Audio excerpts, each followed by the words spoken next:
কাল থেকে পর্যটকদের জন্য খুলছে সেন্ট মার্টিন। আপাতত রাতে না থাকার অনুমোদনে ভ্রমণ পিপাসুদের আগ্রহে ভাটা। ওইখানে সর্বোচ্চ 2-3 ঘন্টা সময় পাবো। এই 2-3 ঘন্টা সময় তো একটা মানুষের রেস্ট করতে চলে যায়। এটা বলতে গেলে একটা তামাশা করছে পর্যটন শিল্পের সাথে যারা সংশ্লিষ্ট তাদের সাথে। নদীপথে আবারও ফিরছে স্টিমার পিএস মাহসুদ। শুক্র শনিবার চলবে ঢাকা বরিশাল রুটে, বাকি 5 দিন প্রবোধ ভ্রমণ।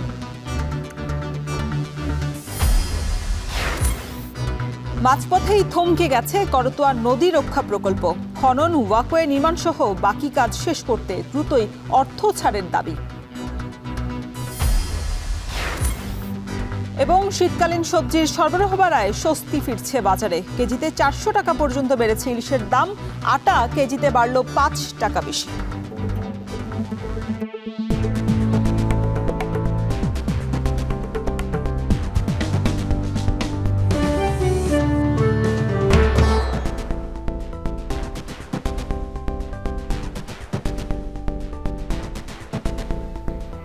স্বাগত এখন জনপদে, সঙ্গে আছি শরীফ রওশন।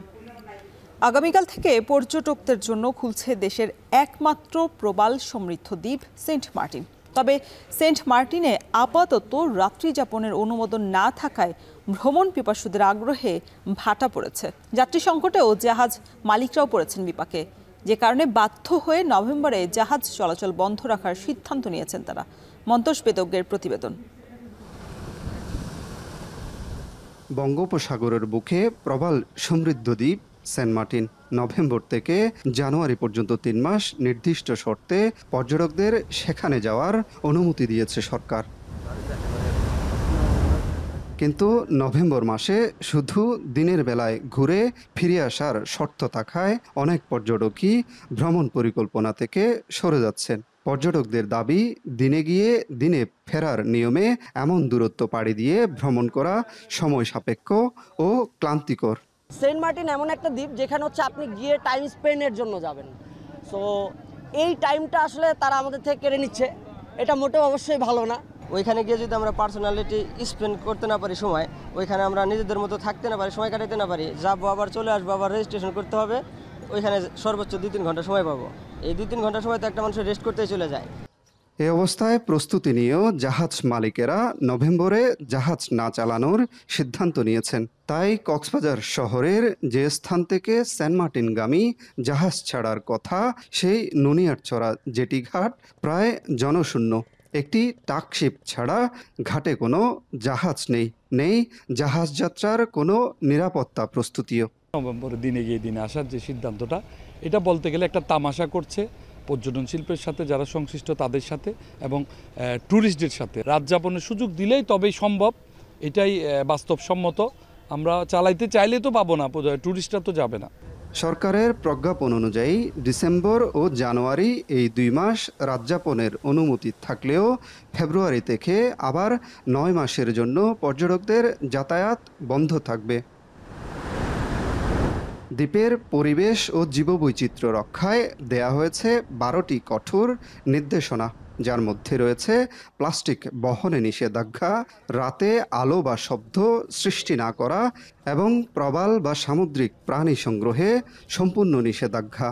নভেম্বর মাস পর্যটকরা দিনে গিয়ে জাহাজে দিনে ফিরে আসবে। জাহাজ ছাড়বে আমাদের পঞ্চগড় সদরের নুনিয়াছড়া যে BIWTA ঘাট আছে সেখান থেকে ছাড়বে। এখান থেকে এবার অনলাইনে টিকিট সংগ্রহ করতে হবে। আমরা সেখানে জাহাজ ঘাটে BIWTA ঘাটের ওখানেই টিকিট চেকিং বা এই ধরনের পদক্ষেপ নিয়েছি ওখানে, এবং আপনার সেন্ট মার্টিন দ্বীপেও সেখানে পর্যটকদের যাতায়াত নির্বিঘ্নে কোনো সব ধরনের পদক্ষেপ নেওয়া হয়েছে। নভেম্বরে জাহাজ না চলায় আপাতত পর্যটন মৌসুমের শুরুটা ম্লান হতে যাচ্ছে সেন্ট মার্টিনে। তবে ডিসেম্বর থেকে পর্যটকরা গেলে আবারও 2 মাসের জন্য জমে উঠবে দেশের একমাত্র প্রবাল সমৃদ্ধ দ্বীপের পর্যটন ব্যবসা। মন্তোষ বেদজ্ঞ, এখন কক্সবাজার। দর্শক, এ বিষয়ে আরো বিস্তারিত জানাতে কক্সবাজারের বিআইডব্লিউটিএ জেটি ঘাট থেকে যুক্ত হয়েছেন সহকর্মী মন্তোষ বেতজ্ঞ। মন্তোষ, কাল থেকে তো খুলছে সেন্ট মার্টিন। দীর্ঘদিন পর খোলার পর পর্যটকদের এ নিয়ে আগ্রহ কেমন দেখছেন, আর যারা জাহাজ মালিকরা আছেন তারা কি বলছেন?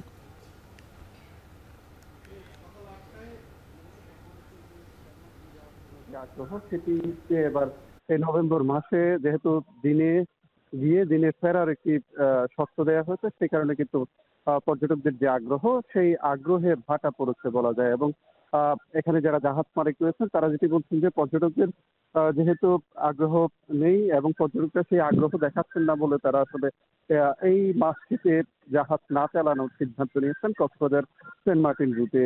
গত কয়েক বছর ধরে আসলে এই কক্সবাজার শহর থেকে বঙ্গোপসাগর হয়ে দীর্ঘ পথ সমুদ্র পথ পাড়ি দিয়ে আসলে সেন্ট মার্টিন দ্বীপে যেতে হয়। সেক্ষেত্রে প্রতিবার যাতায়াতের ক্ষেত্রে কমপক্ষে 6 থেকে 7 ঘন্টা আসলে সময় লাগে একবার পৌঁছতে। এবং সেদিক থেকে সেন্ট মার্টিন দ্বীপে যারা যাবেন তাদের আসলে 12 থেকে 14 ঘন্টা পর্যন্ত সমুদ্র পথে যাতায়াত করতে হয়। এবং সমুদ্রের মাঝপথে আসলে প্রচন্ড রকমের ঢেউ যখন থাকে তখন আসলে অনেকে অসুস্থ হয়ে পড়েন, সেই ধরনের পরিস্থিতিও আসলে তৈরি হয়। এবং এই যে দীর্ঘ একটি পথ পাড়ি দেওয়ার পর পর্যটকদের কিছুটা তারা যখন আসলে ক্লান্তি অনুভব করেন, সেখানে বিশ্রাম নেওয়ার জন্য যে সময়টা দরকার, সেই সময়টা আসলে এই পর্যটন মৌসুমে যদি দিনে গিয়ে দিনে ফিরে আসতে হয় সেই ক্ষেত্রে তারা পাবেন না, সেই কথাটা তারা কিন্তু বলছিলেন। এবং একটি জাহাজ যদি এখানে আসলে 6টি জাহাজ অনুমোদন পেয়েছে এই রুটে যাতায়াতের জন্য, এর মধ্যে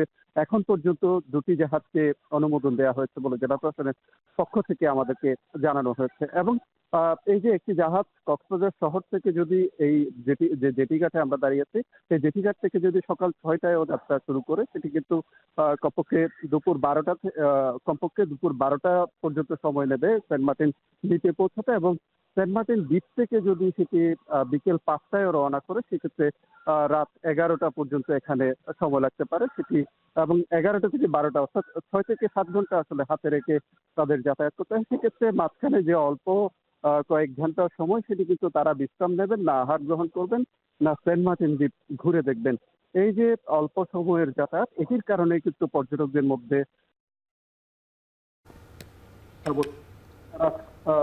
কয়েকজন যেটি জানিয়েছেন যে যখন আসলে রাত যাপনের সুযোগটি দেওয়া হবে তখন থেকেই তাদের মাঝে আগ্রহটি তৈরি হবে, যেহেতু দীর্ঘ একটি পথ পাড়ি দিতে হয়, তারা রাত যাপনের সুযোগ পেলেই আসলে তারা খুশি হবেন। একই কথা জানিয়েছেন এখানে যারা জাহাজ মালিক রয়েছে, তারা বলছেন যে ডিসেম্বর এবং জানুয়ারি যেহেতু রাত যাপনের সুযোগ রাখা হয়েছে, এই 2 মাস তারা এই রুটে জাহাজ চালাবেন। যদিও সেন্ট মার্টিন দ্বীপের যারা বাসিন্দা কিংবা ব্যবসার সাথে সংশ্লিষ্ট, তারা কিন্তু কমপক্ষে 4 মাস এই দ্বীপটি পর্যটকদের জন্য উন্মুক্ত রাখার দাবি জানিয়ে আসছিলেন। রোশন, এই ছিল আমার কাছে সবচেয়ে। দর্শক, কাল থেকেই খুলছে সেন্ট মার্টিন, সে বিষয়ে বিস্তারিত জানাচ্ছিলেন সহকর্মী মন্তোষ বেতজ্ঞ। পুরনো ইতিহাস ঐতিহ্য নিয়ে নদীপথে আবারও ফিরছে শতবর্ষীয় নৌযান স্টিমার পিএস মাসুদ। প্রাথমিক পর্যায়ে সপ্তাহে 2 দিন শুক্র এবং শনিবার ঢাকা বরিশাল রুটে চলবে এই নৌযানটি। বাকি 5 দিন প্রমোদ ভ্রমণের জন্য ভাড়ায় মিলবে বাহনটি। আর পর্যায়ক্রমে স্টিমারের সংখ্যা বাড়ানোর প্রতিশ্রুতি নৌ উপদেষ্টার। বাকিটা জানাচ্ছেন সানি মৃধা।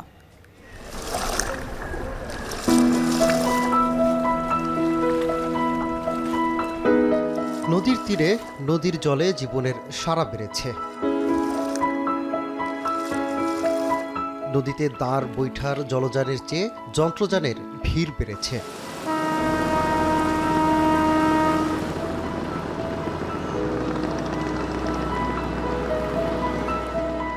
তাই তো কমলা রঙের জলযানটি নদী থেকে কখন হারিয়ে গেল তা হয়তো জানতেও পারে না তীরবর্তী মানুষেরা, কিংবা বিরতি দিয়ে ফিরে আসাও চমকে দেয় না নৌপথের যাত্রী এবং কুলের মানুষদের।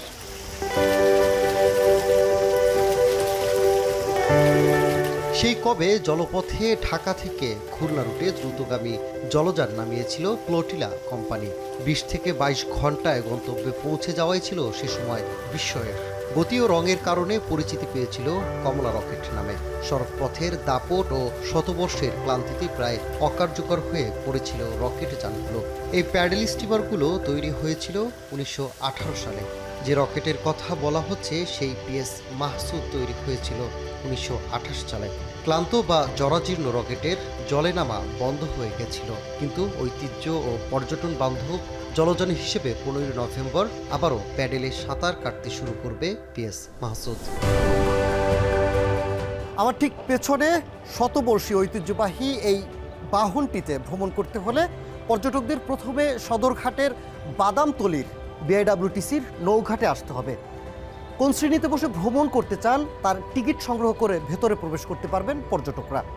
আমরা দেখতে চাই এই নৌপথের বাহনটি আধুনিকায়নের ফলে কি সেবা যুক্ত হয়েছে আর কতজন যাত্রী ধারণের সক্ষমতা তৈরি আছে পিএস মাহসুদের। চলুন দেখে আসি।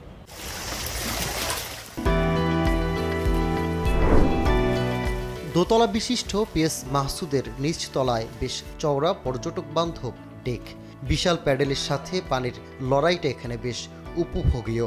ডেকের উপরে প্রথম আর দ্বিতীয় শ্রেণীর কেবিন, এই দুই শ্রেণীর মধ্যে পার্থক্য কেবল শীততাপ নিয়ন্ত্রণ ব্যবস্থা।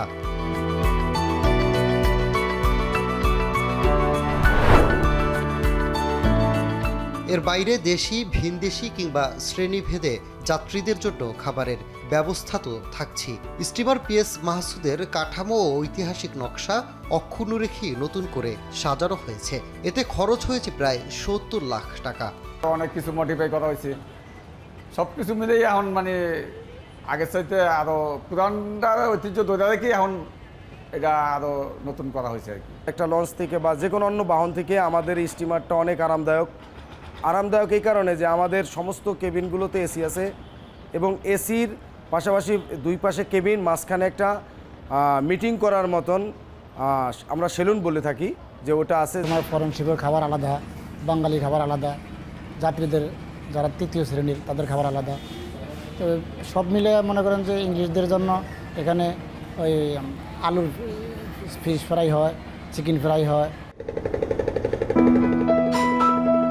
মূলত নদীপথকে পর্যটন হিসেবে আকর্ষণীয় করে তুলতে ফের স্টিমার চালুর সিদ্ধান্ত নিয়েছে বিআইডব্লিউটিসি। সপ্তাহে প্রতি শুক্রবার ঢাকা থেকে বরিশাল আর শনিবার বরিশাল থেকে ঢাকার উদ্দেশ্যে বাণিজ্যিক যাত্রা করবে পিএস মাহসুদ। বাকি 5 দিন ঢাকার আশপাশে প্রমোদ ভ্রমণে স্টিমারটি ভাড়া নেওয়া যাবে। এটি পরিচালনার দায়িত্বে থাকবে বিদেশি কোম্পানি। আন্তর্জাতিক মানের প্রতিষ্ঠানকে আমরা চার্টার দিতে চাচ্ছি, তাদের সাথে আমাদের আলোচনা চলছে। মূলত সপ্তাহে 5 দিন আমরা এটাকে পিওর পর্যটন হিসেবে দেখব, আর সপ্তাহে 2 দিন ঢাকা বরিশাল যাবেন এবং বরিশাল থেকে ঢাকা আসবেন। এইভাবে আমরা সিদ্ধান্ত নিয়েছি। প্রাথমিক পর্যায়ে একটি হলো চাহিদা বিবেচনা, এই সংখ্যা আরও বাড়বে বলে জানিয়েছেন নৌ উপদেষ্টা। এরই মধ্যে আরও 3টি পুরনো স্টিমার অস্ট্রিচ, লেপচা ও পিএস ট্রান সংস্কারের পরিকল্পনা নেওয়া হয়েছে। আরও 3টা আছে, একটা নষ্ট হয়ে গেছে, একটা কিন্তু করা যাবে বলে মনে হয়, ওটাও তো সার্ভিসে চলে যাবে। আর এটা যদি দেখি যে ঠিকঠাক আছে তাহলে এরপরে আরেকটা আমরা অর্ডার করব। পদ্মা সেতু উদ্বোধনের পর 2022 সালের সেপ্টেম্বর থেকে বন্ধ হয়ে যায় ঐতিহ্যবাহী এই স্টিমার চলাচল। পুনরায় চালুর পরে স্টিমার চলাচল কতদিন সক্রিয় থাকে সেটি এখন সবচেয়ে বড় চ্যালেঞ্জ।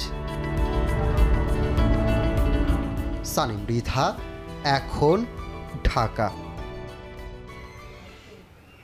প্রাচীন সভ্যতার ইতিহাস করতা নদীকে ঘিরে, অথচ দখল আর দূষণে দীর্ঘদিনে প্রাণ হারিয়েছে এই নদীটি। মৃতপ্রায় করতসহ ইছামতি এবং গজারিয়াকে বাঁচাতে ৪৫ কোটি টাকার প্রকল্প হাতে নেওয়া হয়েছিল। কিছু কাজ সম্পন্ন হয়েছিল, তবে বাকি অংশের অর্থ বরাদ্দ এখনও ফাইলবন্দি রয়েছে, এতে বন্ধ রয়েছে কাজ। উত্তরাঞ্চলের প্রাণকেন্দ্র বগুড়া প্রাচীন সভ্যতার এই নগরীতে রয়েছে নানা সংকট এবং সম্ভাবনাও। এসব চিহ্নিত করা গেলেও মিলছে না এর সমাধান। মাজিদুর রহমানের 3 পর্বের ধারাবাহিকের প্রথম পর্ব আজ।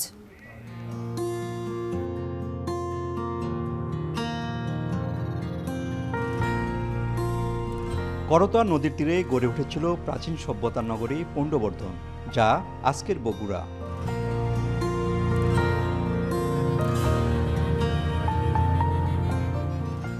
একসময়ের বণিকের জাহাজ আর মাঝে মাল্লার জারিগানে মুখর থাকত নদী পার, জেলেরা জাল ফেলে ধরত নানা প্রজাতির মাছ, কিন্তু বর্তমানে দখল, দূষণ আর ভরাটে করতোয়া হারিয়েছে তার জৌলুস। তবে বর্তমানে এই নদীকে আগের রূপে ফেরাতে প্রকল্প নিয়েছে সরকার। এরই মধ্যে নদীর কিছু অংশ খননসহ এসপি ব্রিজ থেকে জেলা প্রশাসকের কার্যালয় পর্যন্ত 730 মিটার এলাকায় স্লোপ প্রোটেকশন ও ওয়াকওয়ে নির্মাণ করা হয়েছে। ফলে দৃষ্টিনন্দন পরিবেশ উপভোগ করতে শুরু করেছেন শহরবাসী। এখন যে করতোয়ার পাশে দিয়ে যে সুন্দর একটা হয়েছে মানুষ চলাচলের জন্য, মানুষ বিকেলে সকালে এক্সারসাইজ করার জন্য, হাঁটার জন্য, এটা খুব সুন্দর হচ্ছে। যারা এটা করছে তারা সত্যিই প্রশংসার দাবিদার। আমরা এখন খুব ভালো আছি, সকাল সন্ধ্যায় আমরা হাঁটাহাঁটি করি। আগে তো এরকম জায়গা ছিল না, হাঁটা চলার খুব অসুবিধা হতো, এখন হাঁটা চলার খুব ভালো। এরকম করে বসার কোনো সিচুয়েশন আসছিল না। তারপরে বৃষ্টি হলে এখানে বসে থেকে নদীর সুন্দর মনোরম পরিবেশ অনুভব করা যায়। দুই পার ধরে যে কাজ করার যে জায়গাটা আমরা যেটা বলতে ডিসি পার্ক বলা হচ্ছে, এই কাজটা খুবই গুরুত্বপূর্ণ একটা কাজ। নদীকে রক্ষার জন্য যেটুকু করেছে শুধু এইটুকু না, দুই পাশ দিয়েই শহরকে নির্ভর করে নদীর দুই পাশ দিয়ে যে পার্কটা গড়ে তোলা যায় মানুষকে হাঁটা চলাচলের জন্য, সেটা যেমন সৌন্দর্য বাড়বে। বগুড়াবাসীর যে আশা আকাঙ্ক্ষা, এই নদীকে খনন করে দুপাশ দিয়ে ওয়াকওয়ে করে এবং সম্ভব হলে দুই পাশ দিয়ে রাস্তা নির্মাণ করে মানুষের চাহিদা যেন পূর্ণ করা হয়। আর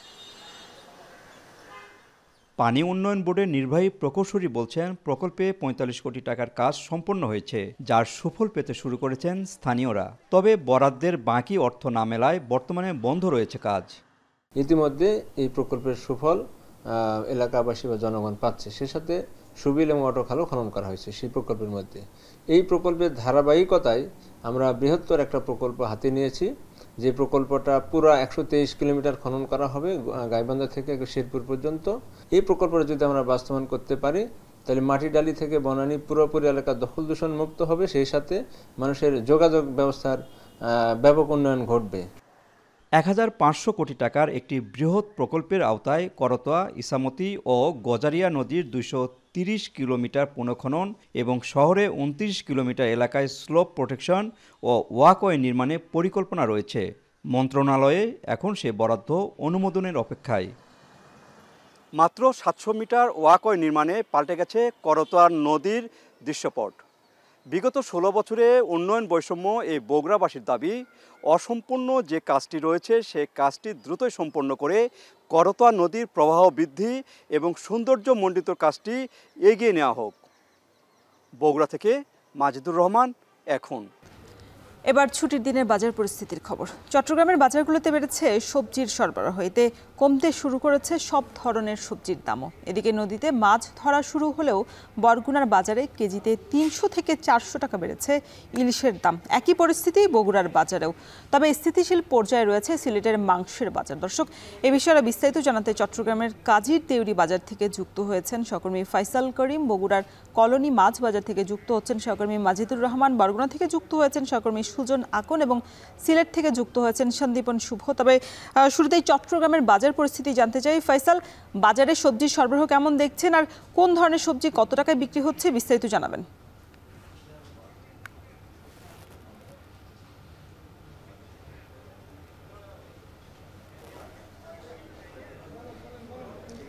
আমরা যেটা দেখছি যে নতুন যে শীতকালীন সবজিগুলো সেগুলো সরবরাহ গত মাসে কিছুটা কম ছিল, অর্থাৎ এখন মাসের শেষ, এই মাসের শেষ নাগাদ আমরা দেখছি যে শীতকালীন সবজি বা যেগুলো মৌসুমী সবজি বলা হচ্ছে সেগুলো কিন্তু সরবরাহ বেড়েছে। চট্টগ্রামের কাজীর দেউরি বাজারে আছি, এখানে যেই শীতকালীন সবজি আসছে সেগুলোর কিন্তু দাম কিছুটা কমেছে এবং বিশেষ করে ফুলকপির যে দাম সেটি কিন্তু আমরা যেটি দেখেছিলাম 2 সপ্তাহ আগে 300 টাকা ছিল কেজি প্রতি, এখন সেই ফুলকপি বিক্রি হচ্ছে 100 থেকে 120 টাকায়। এবং অন্যান্য যে সবজিগুলো আছে নতুন সবজি, তার মধ্যে শিম আসছে, চট্টগ্রামের স্থানীয় শিম এখানে আসছে, সীতাকুণ্ডের শিম। সেই শিম যেটি 1 সপ্তাহ আগে 140 টাকা ছিল, এখন সেই শিম বিক্রি হচ্ছে 100 টাকায়। তবে শিমের যে বিচি সেটির দাম কিন্তু চড়া। আমরা এটি যেটি জিজ্ঞেস করে দাম জানতে পেরেছি যে কেজি প্রতি শিমের বিচি বিক্রি হচ্ছে 400 টাকায় এই শিমের বিচি বিক্রি হচ্ছে।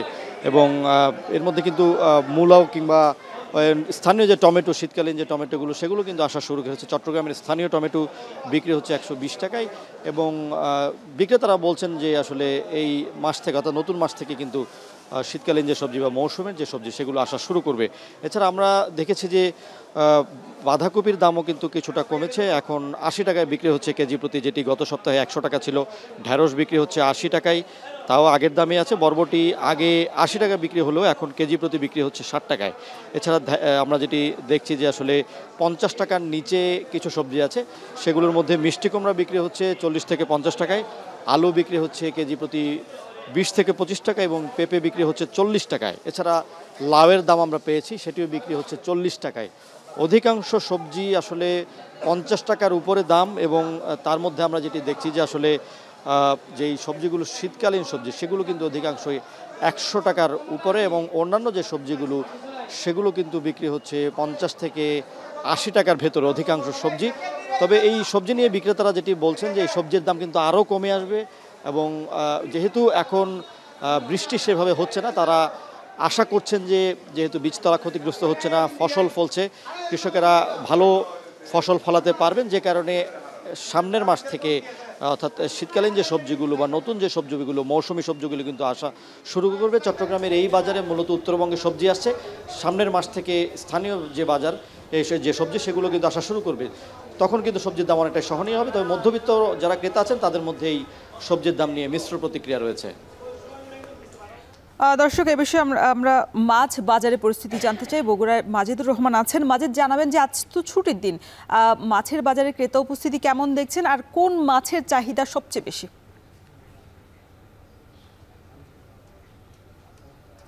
আজকে ছুটির দিন, এবং এই ছুটির দিনগুলোতে কিন্তু মানুষ যে বাজার, সাপ্তাহিক যে বাজার, সে বাজার করে থাকে, এবং সেই বাজারে কিন্তু মাছ মাংস তাদের তালিকায় অনেকে তালিকায় থেকে থাকে, এবং আজকেও সে মাছ মাংসের যে তালিকা রয়েছে সেই মাছের আজকে বাজারটাতে আমরা আছি। এখানে কিন্তু দেখা যাচ্ছে প্রচুর পরিমাণে এখানে ক্রেতার কিন্তু সমাগম ঘটেছে, এবং তারা কিন্তু মাছ কিনছে। এখানে বিভিন্ন জাতের যে মাছ, সে মাছটা পাওয়া যায় বগুড়ার যে কলোনি বাজার, সে কলোনি বাজারে কিন্তু আমি আছি। এখানে সেটি হলো ইলিশ মাছ। এখানে আসা সবে মাত্র শুরু হয়েছে, এই জন্য বড় জাতের যে ইলিশ, সেই ইলিশটি নেই। যে ইলিশটি আছে সেটি কিন্তু 250 গ্রাম ওজনের যে ইলিশ, সেটি কিন্তু 800 টাকা কেজি দরে বিক্রি হচ্ছে। এবং এখানে দেশি মাছে কিন্তু প্রচুর সরবরাহ হয়েছে। এখানে নদী, খাল, বিল সেগুলো পানি কমতে শুরু করেছে, এবং প্রচুর পরিমাণে মাছ ধরা পড়ছে। বিশেষ করে ছোট পুঁটি, চিংড়ি, এখানে ট্যাংরা থেকে আরম্ভ করে এখানে বোয়াল, শোল, টাকি, সব কিছু মাছই কিন্তু এখানে পাওয়া যাচ্ছে, যে মাছগুলো কিন্তু দাম অনেকটা কম। এখানে আজকে বাজারে যদি মাছের কথা বলি, সেটা হলো যে মাছটি পুঁটি মাছ সেখানে কিন্তু 200 টাকা 300 টাকা থেকে আরম্ভ করে বিক্রি হচ্ছে। অন্যান্য যে ট্যাংরা যে মাছ রয়েছে, গুঁসি মাছ রয়েছে, সে মাছগুলো কিন্তু 200 থেকে 500 টাকার মধ্যে পাওয়া যাচ্ছে। এবং যে বোয়াল মাছ, সে মাছটা কিন্তু 600-700 টাকা কেজি দরে কিন্তু বোয়াল মাছ পাওয়া যাচ্ছে। এছাড়া যে রুই, কাতলা, মৃগেল যে মাছগুলো রয়েছে, সে মাছগুলো 200 থেকে আরম্ভ করে এখানে আকার ভেদে কিন্তু 300-350 টাকায় কিন্তু বিক্রি হচ্ছে। এইভাবে কিন্তু মাছ কেনা বেচা হচ্ছে। এখানকার যে ক্রেতারা, তারা যেটি বলছেন যে বিগত সময় তারা অনেক মাছ কম সরবরাহ দেখেছেন, বিশেষ করে দেশি মাছের সরবরাহ অনেক কম দেখেছেন, সেই মাছটি কিন্তু এখন পাওয়া যাচ্ছে। এবং গ্রামগঞ্জে কিন্তু যে হাটগুলো রয়েছে, যে বাজারগুলো রয়েছে, সেখানে কিন্তু আরও মাছের দর কম দেখা গেছে। এবং সেখানে এখন যারা আগে তারা মাছ কিনতে পারতো না, তারা কিন্তু এখন তারা এই দেশি মাছগুলো কিনছেন, এবং দেশি মাছের সরবরাহ কিন্তু বেশি হওয়ার কারণেই কিন্তু সবাই কিন্তু মাছ কিনতে পারছেন এবং খেতে পারছেন। এখানে যে অন্যান্য যে মাছগুলো রয়েছে, বিশেষ করে নদীর মাছগুলো রয়েছে, সেই মাছগুলো কিন্তু আগে সচরাচর দেখা যেত না, কিন্তু এখন সেই মাছগুলো কিন্তু এই হাটে প্রচুর পরিমাণে দেখা যাচ্ছে। এছাড়া যে চাষের মাছগুলো রয়েছে, সেই চাষের মাছও কিন্তু এখানে হাটে রয়েছে, এবং এখানে কিন্তু বেচা বিক্রি ভালোই হচ্ছে। এখানে যারা বিক্রেতা তারা বলছেন যে বিগত সময় কিন্তু এত সরবরাহ পাওয়া যায়নি, তবে এখন সরবরাহ পাওয়া যাচ্ছে। এবং ক্রেতারাও তাদের অনুভূতি কথা জানিয়েছেন, তারা একটু কম দামে মাছ পাওয়া তারা স্বস্তি প্রকাশ করছে। তো এইভাবে কিন্তু মাছ কেনা বেচা হচ্ছে বগুড়া কলোনি বাজারে। তো এই ছিল রোশন আমার কাছে সর্বশেষ মাছ বাজারের খবরাখবর। আমরা বরগুনার পরিস্থিতি জানতে চাই। সুজন, বগুড়া যেমন বলছিলেন যে 250 গ্রাম একটি মাছের দাম 800 টাকা, বরগুনার কি পরিস্থিতি? আর নদীতে মাছ ধরা শুরু হওয়ার পরও এই যে বাড়তি দাম বাজারগুলোতে, এটা মনিটরিংয়ের কোনো পরিস্থিতি বা আপনার কোনো কর্তৃপক্ষের তরফ থেকে মনিটরিংয়ের কোনো নজর পড়েছে কিনা?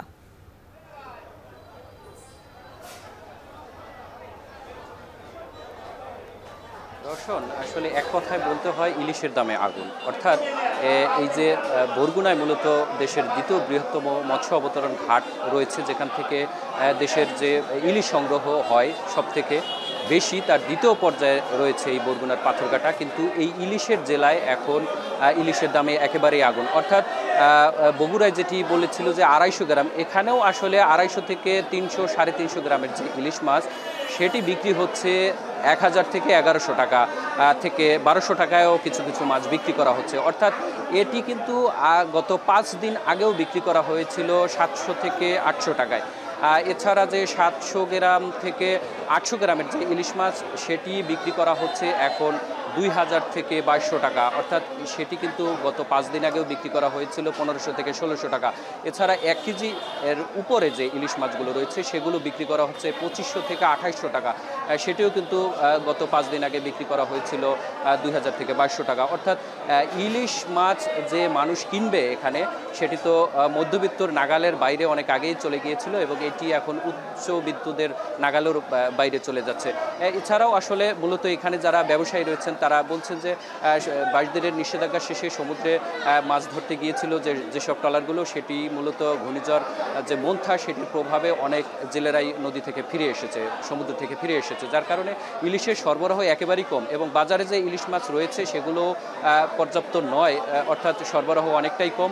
মূলত পায়রা এবং বিষখালের ইলিশ এখন বর্তমানে বাজারে রয়েছে, যার কারণে এই দামটি অনেক বৃদ্ধি পেয়েছে। এবং এখানে যারা ক্রেতারা রয়েছেন তাদের সঙ্গে আমার কথা হয়েছে, তারা বলছেন যে এই যে ইলিশের দাম প্রত্যেক বছরই যে নিষেধাজ্ঞার পরপরই ইলিশের দাম অনেক বৃদ্ধি পায়, এটি তারা একটি অভিযোগ করেছেন যে নিয়মিত বাজারে যে মনিটরিংয়ের ব্যবস্থা থাকে উপজেলা এবং জেলা প্রশাসনের পক্ষ থেকে, সেটিও তারা তেমন দেখছে না বলেও অনেকেই আমার কাছে অভিযোগ করেছে। তারা বলছেন যে নিয়মিত যে বাজার মনিটরিং করলে এই দাম হঠাৎ যে দাম বৃদ্ধির বিষয়গুলো, যে অসাধু কিছু চক্র দাম বাড়িয়ে ফেলে, সেটি যেন না হয়, সেটির বিষয়ে তারা তদারকি অব্যাহত রাখার কথা বলেছেন। তো এই ছিল আমার কাছে বরগুনার মাছবাজার থেকে সবশেষ।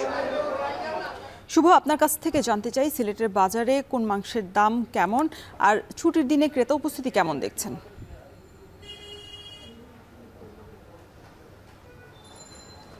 রওশন, আজকে কিন্তু মাছের যে আমরা কথা শুনছিলাম অন্যান্য সহকর্মীদের কাছ থেকে, কিন্তু সিলেটের চিত্রটা কিছুটা ভিন্ন।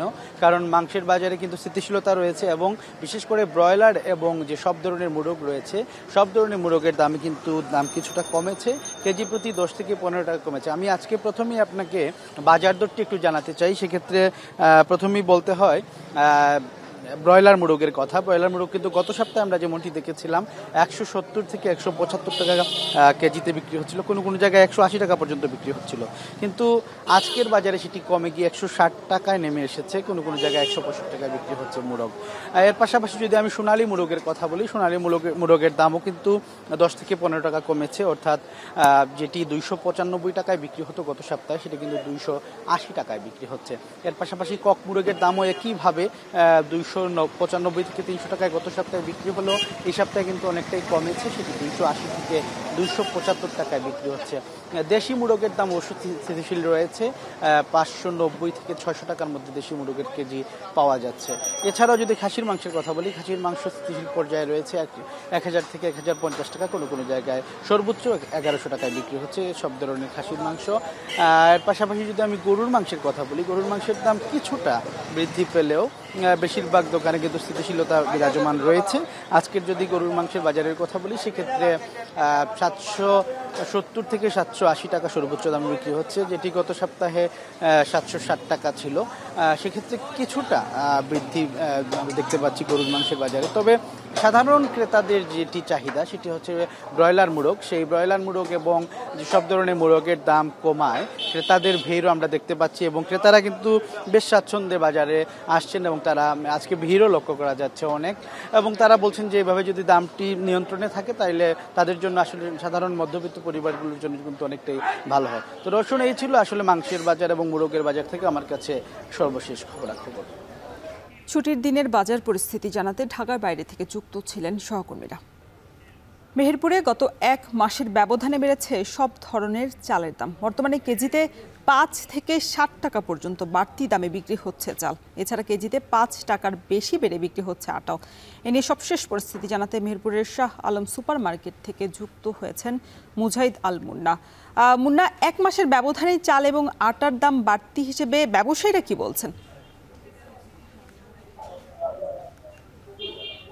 রওশন, আপনাকে প্রথমে জানিয়ে রাখি, মেহেরপুরে গত এক মাস ধরেই কিন্তু বাড়তি চালের বাজার। বিশেষ করে সব ধরনের চালই কিন্তু কেজিতে বেড়েছে 5 থেকে 7 টাকা পর্যন্ত। আমি যদি আজকের কথা বলি, আজ মেহেরপুর বাজারে মোটা যে চালটি, যেটি একেবারেই কমা, সেটিও কিন্তু বিক্রি হচ্ছে সর্বনিম্ন 52 টাকা করে। এছাড়াও লাল স্বর্ণ যে মোটা চালটা, সেটি বিক্রি হচ্ছে 55 থেকে 56 টাকা। 28 যে চালটা, সেটি বিক্রি হচ্ছে 60 থেকে 62 টাকা। মিনিকেট বিক্রি হচ্ছে 75 থেকে 78 টাকা। এছাড়া বাসমতি বিক্রি হচ্ছে 90 থেকে 95 টাকা। এই সমস্ত সব চালগুলো কিন্তু এক মাসের আগেও এর থেকে 5 থেকে 7 টাকা করে কম ছিল। মোটা চাল ছিল গত মাসে কিন্তু সর্বোচ্চ 47 থেকে 48 টাকা, যেটি চলিত মাসে বা আজ বিক্রি হচ্ছে সর্বোচ্চ 52 টাকা। তো এরকম সব ধরনের চালের পাশাপাশি কিন্তু গত এক সপ্তাহ থেকে বাড়তি আটার দামও, প্রতি কেজি আটাতে বেড়েছে কিন্তু 5 টাকার উপরে। অর্থাৎ গত সপ্তাহে মেহেরপুর বাজারে প্রতি কেজি আটা বিক্রি হয়েছে সর্বোচ্চ 40 থেকে 42 টাকা, যেটি আজকের বাজারে বিক্রি হচ্ছে 48 থেকে 50 টাকা। এছাড়াও প্যাকেটজাত যে সমস্ত আটাগুলো, সেগুলোর দামও কিন্তু বাড়তি। অর্থাৎ প্যাকেটজাত বিভিন্ন কোম্পানি ভেদে মেহেরপুর বাজারে বিক্রি হচ্ছে 60 থেকে 70 টাকা পর্যন্ত। এরকম চলিত সপ্তাহে আটার এই দাম বৃদ্ধিতে আরেক দফায় কিন্তু দীর্ঘশ্বাসের মধ্যে পড়তে হচ্ছে ক্রেতাদের। আমি কয়েকজন ব্যবসায়ীর সাথে কথা বলেছি, তারা আমাকে জানিয়েছেন যেহেতু বড় মৌসুম শেষ দিকে, অর্থাৎ সামনে যে আমন মৌসুমে ধান বাজারে আসবে বা চাল বাজারে আসবে, তখন কিন্তু চালের দাম কিছুটা কমবে। তাছাড়া কিন্তু চালের সরবরাহ কিছুটা কম থাকার কারণে, এছাড়াও সিজনও কিন্তু প্রায় শেষ পর্যায়ে, যার ফলে আটার দামও বাড়তি। আমি কয়েকজন ক্রেতার সাথে কথা বলেছি, তারা আমাকে জানিয়েছেন চাল এবং আটার পাশাপাশি অন্যান্য ভোগ্য পণ্যও কিন্তু বেশ ঊর্ধ্বমুখী বাজার, তাই তারা কিন্তু বেশ সংকটের মধ্যে পড়ছে। তাই বাজার নিয়ন্ত্রণের জন্য তারা বাজার মনিটরিং এর দাবি জানিয়েছেন। এই ছিল আমার কাছে মেহেরপুর চাল ও আটার সর্বশেষ পরিস্থিতি। রওশন, মেহেরপুরের চাল বাজার পরিস্থিতি জানাচ্ছিলেন সহকর্মী মুজাহিদ আল মুন্না। জুলাই অভ্যুত্থানের পর নতুন নোট ছাপানো হলেও এখনও পর্যন্ত স্থানীয় ব্যাংক এবং বাজারে আসেনি নতুন টাকা। দীর্ঘদিন ধরে হাত বদল হওয়ায় বাড়ছে ব্যবহার অনুপযোগী টাকাও। বিশেষ করে 5, 10, 20 এবং 50 টাকার মানহীন ছেঁড়া ফাটা নোট নিয়ে চরম বিপাকে পড়েছেন ব্যবসায়ীরা। নতুন নোট বাজারে আসতে দীর্ঘ সময় অতিবাহিত হলে অর্থনীতির গতি মন্থর হওয়ার শঙ্কা দেখছেন অনেকে। জাহিদুল ইসলাম সুমনের ছবিতে বিস্তারিত মাহবুব হোসেনের প্রতিবেদনে। নাটোর শহরের নিচাবাজারের পোশাক ব্যবসায়ী রিফাত হুসাইন সনি। ব্যবসায়িক কাজে প্রতিদিন ছোট নোটের ব্যবহার করতে হয় তাকে, কিন্তু ব্যবহার অনুপযোগী 5, 10, 20 ও 50 টাকার নোট নিয়ে প্রতিনিয়ত পড়তে হয় বিপাকে। কারণ এসব মানহীন ছেঁড়া ফাটা নোট নিয়ে মাঝে মধ্যেই ক্রেতার সাথে ঘটছে বাকবিতণ্ডা। কিন্তু হালের যে টাকার অবস্থা, এই টাকা আমাদের ক্রেতাদের দেওয়া সম্ভব হচ্ছে না এবং ক্রেতারা নিচ্ছেও না। কিন্তু প্রতিটি ব্যাংক থেকে আমাদের এই টাকা আমাদের উপর চাপিয়ে দেওয়া হচ্ছে, সেই ক্ষেত্রে আমাদের ক্রেতাদের এই টাকা দিতে বিলম্বনার শিকার হচ্ছে আমরা। দীর্ঘদিন একই নোট হাত বদল হওয়ায় বর্তমানে বাজারে প্রচলিত বেশিরভাগ নোট ছেঁড়া, ময়লা এবং পুরনো। এসব নোট বদলাতে গিয়ে অনেক ক্ষেত্রে অতিরিক্ত 50% মূল্য দিতে হচ্ছে। 10 টাকা, 20 টাকা, 5 টাকা এই নোটগুলো সবচেয়ে খারাপ। 50 টাকা আছে, তবে 50 টাকা কম। 10 টাকা, 20 টাকা এগুলো অনেক খারাপ, এগুলো কাস্টমারকে দেওয়াই যায় না। মানে দোকানদারি, খুচরা দোকানদারি করা অনেক সমস্যা। বাজারে যদি নতুন টাকা আবার নতুন করে ছাড়ে, তাহলে এই অসন্তুষ্টিটা দূর হয়। এমন কিছু অচল টাকা আছে যেগুলো চালানো খুব অসম্ভব হয়ে পড়ে। আমরা যে পুরাতন টাকাগুলো মার্কেটে রয়েছে, এগুলি খুবই খারাপ অবস্থা, এগুলো আমরা ব্যবহার অযোগ্য, যে কারণে আমাদের ক্ষুদ্র ব্যবসায়ী প্রত্যেকেরই খুবই সমস্যা হচ্ছে এবং নিয়মিত কাস্টমারদের সাথে তর্ক বিতর্কে জড়াতে হচ্ছে এই খুচরা টাকা নিয়ে। অভ্যুত্থানের পর চলতি বছরের 1 জুন 20, 50 ও 1000 টাকার নতুন নোট বাজারে আসার ঘোষণা দেয় বাংলাদেশ ব্যাংক, কিন্তু সে ঘোষণার 5 মাস পেরিয়ে গেল টাকা পৌঁছায়নি স্থানীয় ব্যাংকগুলোর শাখায়। সূত্রগুলো বলছে নাটোরে মোট সরকারি বেসরকারি 26টি ব্যাংক রয়েছে। দীর্ঘ সময় ধরে নতুন নোট বাজারে না আসায় অর্থনীতির গতি মন্থর হওয়ার পাশাপাশি প্রভাব পড়ছে ব্যবসা সহ সকল সেক্টরে। তবে ইদানিং বিভাগীয় শহরগুলোতে কিছু নতুন টাকা দেখা গেলেও প্রত্যন্ত অঞ্চলের শহরগুলোতে এই টাকার খুবই সংকট, যার কারণে কাটাছিঁড়া টাকার পরিচালন বাজারে বেড়েছে, যেটা কাটাছিঁড়া কিন্তু ব্যাংক গ্রহণ করছে না।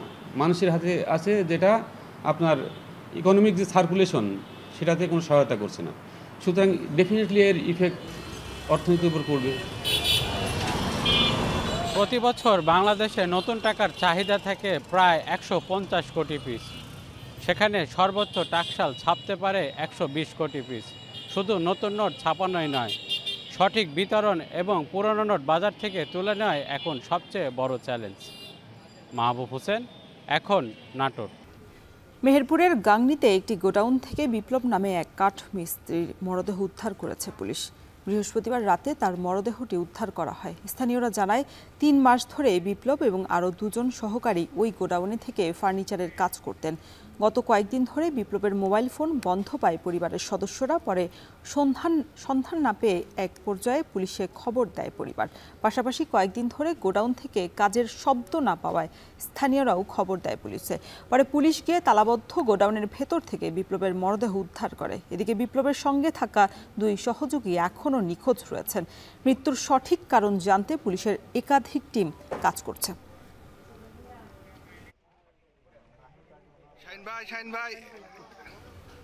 নেত্রকোনায় দাঁড়িয়ে থাকা পণ্যবাহী ট্রাকের সাথে সিএনজি চালিত অটো রিকশার সংঘর্ষে চালক সহ 2 জন নিহত হয়েছেন। এই ঘটনায় আহত হয়েছেন আরও 3 যাত্রী। বৃহস্পতিবার রাত 11:30টার দিকে নেত্রকোনা ময়মনসিংহ মহাসড়কের পূর্ব ধলা উপজেলার নারান্দিয়া ইউনিয়ন স্বাস্থ্য কমপ্লেক্সের সামনে এই দুর্ঘটনা ঘটে। প্রত্যক্ষদর্শীরা জানান, যাত্রী নিয়ে একটি সিএনজি চালিত অটোরিকশা ময়মনসিংহ থেকে নেত্রকোনা যাচ্ছিল। এক পর্যায়ে স্বাস্থ্য কমপ্লেক্সের সামনে পৌঁছালে সিএনজি অটোরিকশাটি দাঁড়িয়ে থাকা একটি ট্রাকে ধাক্কা দেয়। তাতেই ঘটনাস্থলেই চালক জলিল মিয়া এবং এক যাত্রী নিহত হন। আহত হন আরও 3 যাত্রী। আহতদের উদ্ধার করে স্থানীয় হাসপাতালে ভর্তি করা হয়েছে।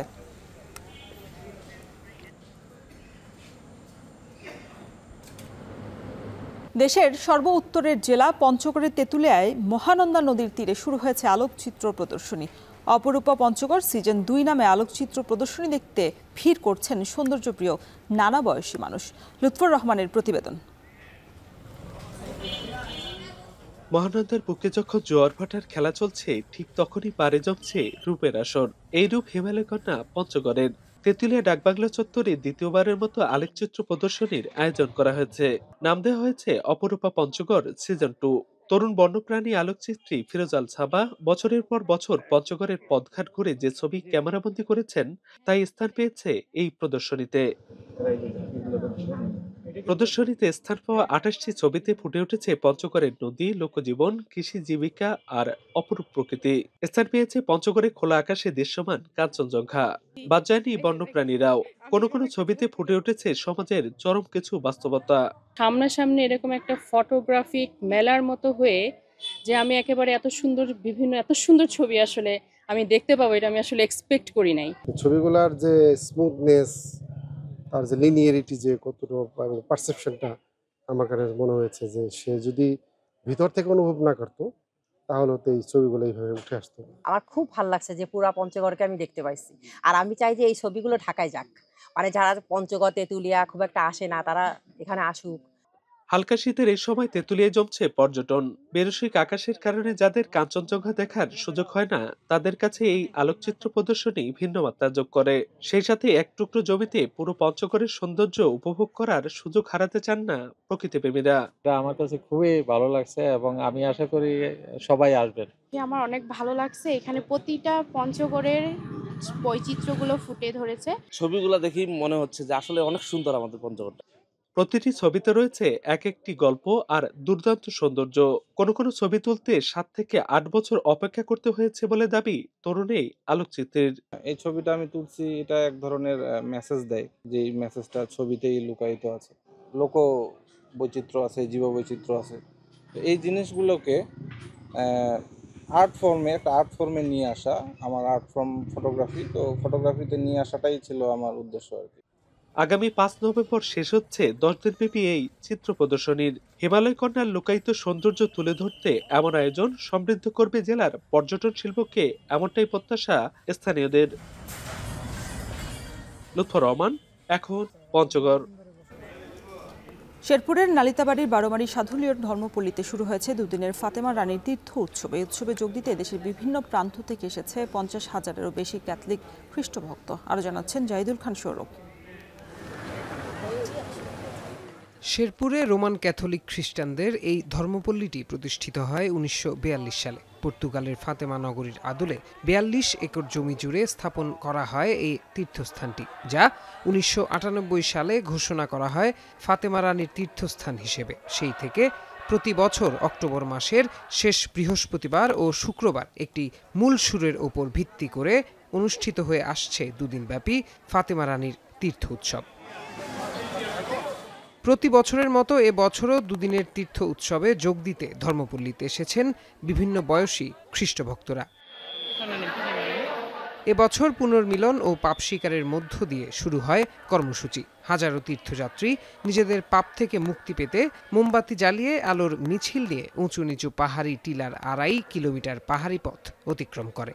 আমরা প্রতি বছরই এখানে আসি, আমাদের পরিবারের লোকজন সবাই মিলে মামের কাছে প্রার্থনা করতে। সবারই একটা মনোবাসনা থাকে, সুপ্ত একটা আশা থাকে যে তার কাছে চাওয়ার জন্য। এখানে মা মারিয়ার কৃপায় আমরা অনেক কিছু পেয়েছি। This is my first time at the Baromari pilgrimage and it's an incredibly and beautiful experience. এদিকে তীর্থকে কেন্দ্র করে শতাধিক স্টলে নানা পণ্যের পসরা সাজিয়েছেন ব্যবসায়ীরা। বেচাকেনা ভালো হয় খুশি ক্রেতা ও বিক্রেতারা। ফুল আনছি, অনেক কসমেটিক, খেলনা টেলনা নিয়ে আইছি, মোটামুটি অনেক ভালো বেচাকেনা হইতেছে। বিভিন্ন জিনিস আমাদের পছন্দ হয়, পছন্দ যেগুলো হয় সেগুলো আমরা কিনি।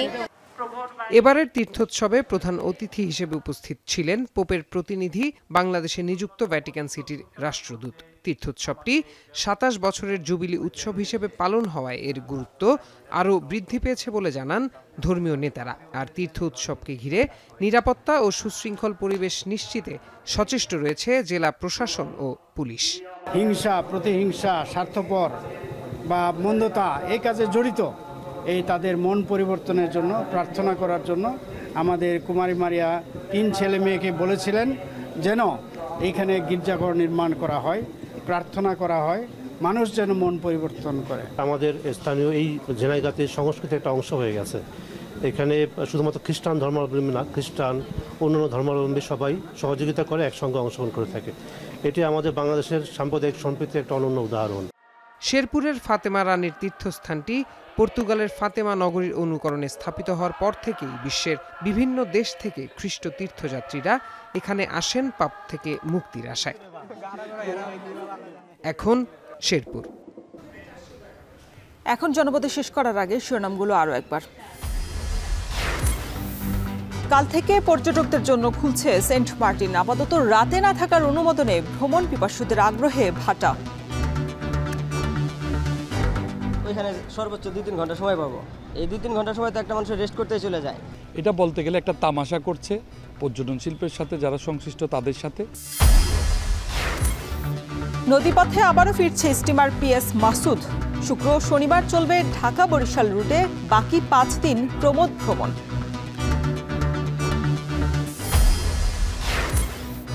মাঝপথেই থমকে গেছে করতোয়া নদী রক্ষা প্রকল্প। খনন, ওয়াকওয়ে নির্মাণ সহ বাকি কাজ শেষ করতে দ্রুতই অর্থ ছাড়ের দাবি। এবং শীতকালীন সবজির সরবরাহ বাড়ায় স্বস্তি ফিরছে বাজারে। কেজিতে 400 টাকা পর্যন্ত বেড়েছে ইলিশের দাম। আটা কেজিতে বাড়ল 5 টাকার বেশি। এই ছিল এখন জনপদের আয়োজনে। এখন টেলিভিশন ওয়েবসাইটে দেখতে ভিজিট করুন www.ekon.tv। যারা ফেসবুকে যুক্ত থাকতে ভিজিট করুন facebook.com/tv.ekon এবং ইউটিউবে সরাসরি দেখতে ভিজিট করুন youtube.com/c/ekontv।